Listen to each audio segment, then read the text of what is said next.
Tani do të flasim për një temë që shumë nënave u intereson. Do të flasim për fëmijët e tyre. Kur është normale të vazhdojnë të flasin, kur është normale të vazhdojnë të belbëzojnë e të tjera me radhë. Për këtë do të jemi në studio me lokopede. Elisa, përshëndetje, të kam përsëri në studio dhe jam shumë e lumtur, ku sot do të flasim për një temë prap në lidhje me fëmijët. Kur një prind thot fëmia im nuk reagon kur e thërras në emër. A është kjo një shenjë alarmi apo thjesht një shpërqendrim i fëmijës? Duhet të shikojmë faktorët ambiental të momentit që prindi e ka thirrur fëmijën në emër.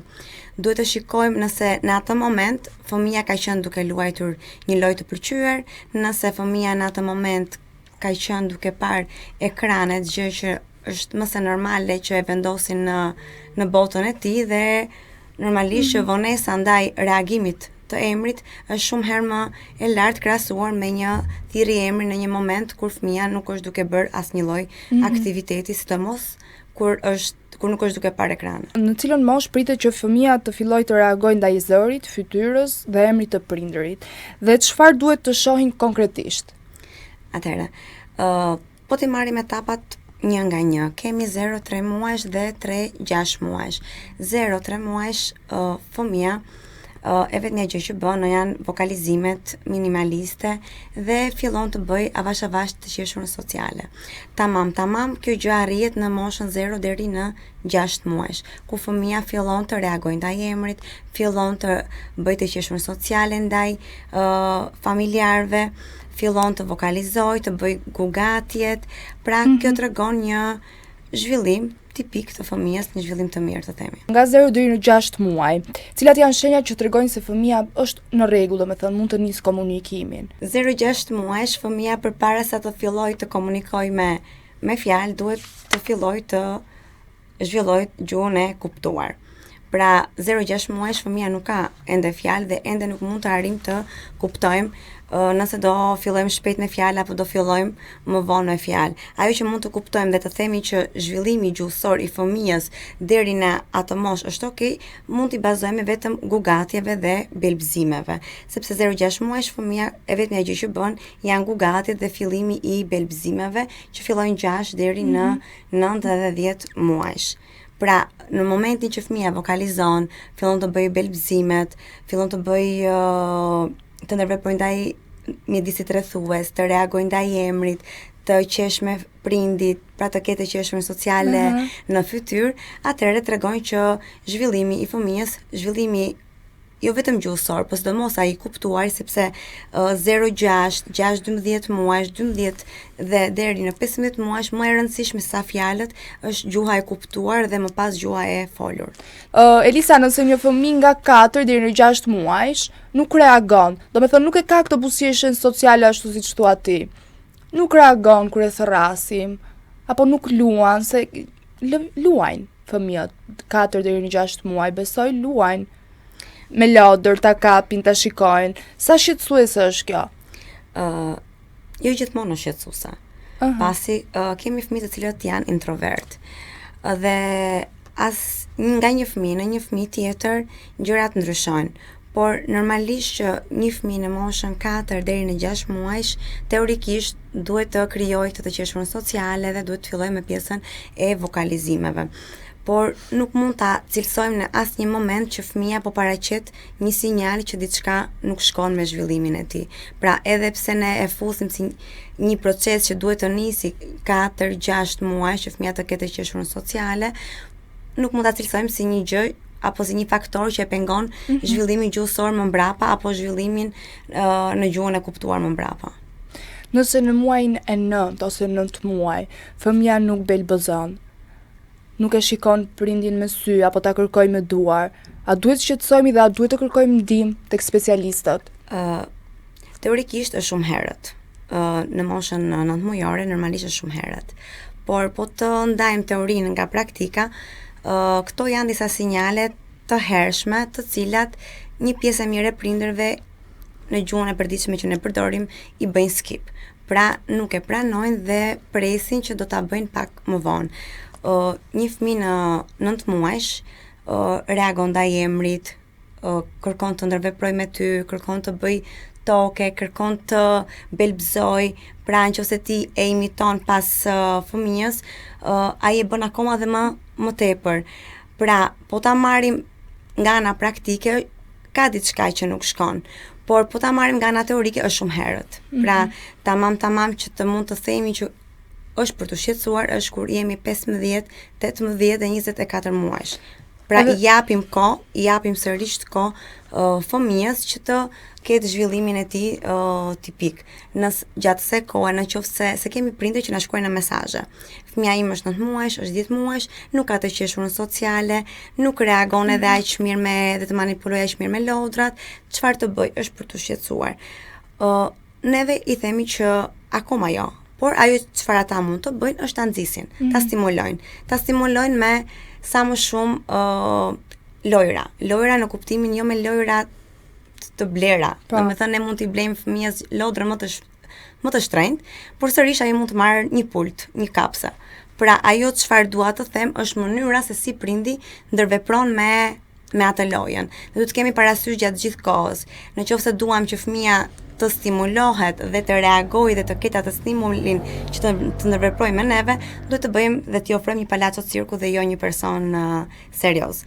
Pra, nëse fëmia ndërvepron, bën gugati, bën vokalizime, belbëzime, ne duhet bëjmë të njëjtën gjë pas ti. Mundësisht ta stimulojmë akoma më tepër. Në ky është një informacion shumë i vlefshëm, Elisa, se kemi shumë prindër që shikojnë në kopsh, në çerdhe dhe që disa fëmijë belbëzojnë, kanë veprime shumë më të shpejta se fëmia e tyre. Edhe shqetësohen shumë. Edhe kjo që dua të japi unë një informacion, edhe që t'japim siguri një prindi që ka një fëmijë introvert, le ta quajmë, të jeti sigurt sepse mosha në teori, ashtu siç e keni ju lokopedët, është nga mosha 12, 15, 18 muajsh janë shenjat e alarmit që ka diçka që nuk shkon me fëmijën tonë.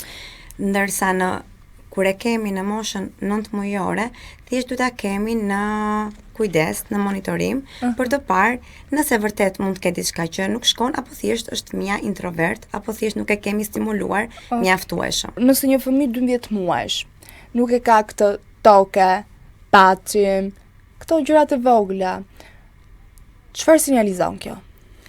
Po ta marrim në tërësi, ta analizojmë, një fëmijë në moshën 12 muajsh, por jo vetëm 12, mund t'i japim kohë plus 2 muaj gjithmonë. Duhet të bëj toke, duhet të bëj pacim, duhet të bëj bravo, të tregoj me gisht drejt asaj që do, sepse ka një stimul, e kërkon me ngul dhe normalisht një fëmijë që ka një zhvillim tipik tregon me gisht drejt asaj që do për ta treguar që unë e dua dhe ma jep. Por duhet ta ndajmë nëse mjedisi rrethues, mami, babi, nëna, gjyshi, nuk na i ka mësuar në asnjë moment, as të bëjmë toke, as të bëjmë bravo, as të bëjmë pacim. Pra nëse na kanë ofruar vetëm mikun ton më të ngushtë që e kanë fëmijët, ekranet, atëherë normalisht ata nuk din të bëjnë as toke, as pacim, as bravo dhe as të tregojmë me gisht. Pra në këtë moment ta diferencojmë që nuk është një shenjë alarmi për element të spektrumit, por është një shenjë alarmi që duhet të ndërpret patjetër ekspozimin ndaj ekraneve dhe që prindi duhet të ketë një ndërveprim në mënyrë aktive me fëmijën dhe jo në mënyrë pasive. Është shumë e rëndësishme pasi fëmia që të arrijë të zhvillojë aspektin gjuhësor, pjesën e të kuptuarit, gjithnjë dhe më shumë, duhet të ketë ato treshën lodra, prindi dhe fëmia. Në momentin që ndërveprojnë pra si një treshe e vetme, lodra, prindi dhe fëmia, atëhera fëmia krijon atë që quhet vëmendja e përbashkët. Në momentin që krijon vëmendjen e përbashkët, prindi po jep maksimumin e tij dhe fëmia po merr maksimumin e prindit. Pra aty zhvillohet pjesa ekspresive që themi neve, ose ndryshe fillojnë fjalët e para, fillojnë imitimet e para. Pra prindi në këtë moment është gjatë gjithë kohës me fëmijën dhe në atë moment po bën maksimumin. A është shqetësuese, Elisa, kur një fëmijë nuk përpiqet të flasë, të komunikojë me sy, apo t'i përgjigjet emrit të tij? Se kemi dhe nga ato fëmijë që janë shumë përtac. Ka diçka që prindrit e cilësojnë fëmijën e tyre përtac, por duke qenë me këtë term është fakti që fëmijët mund të shkojnë 2 vjeç, 3, 4. Ka qenë një mesazh i fundit fare që më ka ardhur, kam fëmijën 5 vjeç dhe ende nuk flet. Dhe thot është përtac. Të jemi 3 vjeç, 4 vjeç, 5 vjeç dhe sërish fëmia jon të mos flas, e eliminon në mënyrë direkte që është përtac. Do të thotë që diçka nuk po shkon me zhvillimin gjuhësor dhe me zhvillimin e gjuhës së kuptuar. Zakonisht duhet të analizojmë në tërësi si një piramid, disa paraftësi. Ajo çfarë duket është gjuha e folur. Por e shikojmë gjithmonë që nuk është vështirësia e fëmijës tek gjuha e folur, por është tek gjuha e kuptuar. Një fëmijë i cili shkon 2 vjeç për shembull dhe nuk reagon ndaj emrit, nuk ka kontakt me sy, nuk ka interes për asnjë lloj aktiviteti, me pak fjalë është në botën e tij, do të thotë se diçka nuk po shkon siç duhet në zhvillimin e gjuhës së kuptuar. Pra jo në zhvillimin gjuhësor. Shpeshherë sinjali që dhe arsyeja pse prindrit vinë për të bërë konsulta te logopedi është fëmia im nuk flet. Çfarë ti bëjmë? Është më poshtë. Pra, problemi nuk është maja e icebergut, por është baza. Pra është gjuha e kuptuar. Dhe që të arrim tek gjuha e folur, duhet të kemi parasysh që duhet të punuar gjuha e kuptuar. Gjuha e kuptuar çfarë do të thotë? Fëmia duhet të kuptojë të marrë për shembull merre topin. Duhet të kuptoj që hajde marrim këpucën të ikim. Duhet të kuptoj hajde te mami, hajde te babi. Nëse ne vetë flasim fëmijës ton, hajde te mami, hajde te babi dhe fëmia vazhdon ende me një makinë duke luajtur dhe duke parë rrotat e makinës, tregon që ka diçka që nuk shkon në gjuhën e kuptuar dhe jo me fjalët. A ka ndodh për shembull që nuk e ka të mirë gjuhën e të kuptuarit, por të fjalët flet? Po. Sa raste janë? Domethënë janë 50 me 50. Ke fëmijë të cilët vinë dhe direkt nuk kanë asnjë fjalë dhe kanë të prekur gjuhën e kuptuar, dhe këtu tregohet direkt përqendrimi i prekur, ndërveprimi i prekur. Ke fëmijë të cilët kanë fjalë, por nuk i kanë në kontekst. Çfarë do të thotë kjo? Për shembull, shikojnë makina, por nuk i thon makina, thon topi. Pra po bën një përsëritje të fjalëve që mund të kenë dëgjuar më përpara. Pra është thjesht një formë ekolalie e vonuar, jo e menjëhershme, ose ndryshe siç e themi në gjuhën e përditshme, një përsëritje të fjalëve që ka dëgjuar më përpara. Në momentin që përdorim një fjalë, por e përdorim jashtë kontekstit, nuk numërohen si fjalë, pavarësisht që thjesht e prodhojnë si të tillë. Pra që të numërohen si fjalë, numërohen në momentin që janë në kontekst dhe referuar situatës. Pra kemi fëmijë që flasin, por nëse nuk flasin në kontekst, i bie që sërish është të prekur gjuha e të kuptuarit. Cilat janë shenjat më të forta të zhvillimit atipik nga 0 deri në 24 muaj? Shenjat kryesore janë pjesa e ndërveprimit, pjesa e përqendrimit, kur i thërret në emër dhe sërish nuk reagon, vazhdon të luaj me lodrën e tij, mund të luaj me një lidhse edhe 1 orë, 2 orë pa u çuar nga vendi.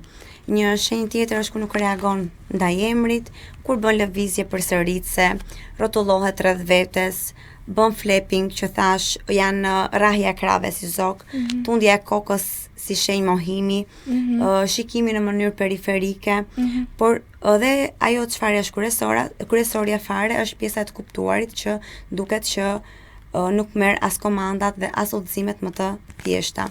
Po ashtu duhet që në këtë moshë që thamë diku te 2 vjeç, duhet të bënte toke, të bënte bravo, të bënte paçim, të marr komandat. Pra, po ti marrim si një grup, janë të gjitha sinjalet që fëmia duhet patjetër të kontaktojë sa më shpejt një logoped për të filluar procesin terapeutik. Atëherë Elisa, unë doja një mesazh të rëndësishëm për të gjithë prindit se kur duhet të presin dhe kur nuk duhet të humbasin kohë dhe ku duhet të adresohen. Patjetër. Duhet të mos humbasim kohë nëse fëmia ka shenja të dukshme. Për shembull, nëse fëmia është 12-15 muajsh, por nuk ndërvepron, nuk reagon ndaj emrit, nuk kërkon të manipuloj me prindrit bashkë me lodrën, por kërkon të manipuloj vetëm me një lodër, edhe për orë të tëra. Kur nuk merr komanda, sado të thjeshta të jetë, kur ti thua merre bukën, ndërkohë se merr, kur ti thua merre ujin, merre topin, hajde ikim, dhe sërish fëmia vazhdon të qëndrojë ulur. Nëse neve i themi hajde bëjmë toke, hajde bëjmë paçim, hajde bëjmë bravo, sërish nuk bën asgjë. Pra, çfarëdo lloj gjëje që ne komunikojmë nuk reagon. Pra, kjo është shumë e dukshme që nuk duhet të humbasim fare kohë, por duhet direkt të kontaktojmë një logoped për të parë numrin e fjalëve dhe një neuropediatër ose psikiatër infantil për të parë zhvillimin e gjuhës së kuptuar. Pra duhet një kombinim i të dy palëve për të përjashtuar secilën anë të vështirësisë. Elisa, të falenderoj shumë. I falenderoj unë.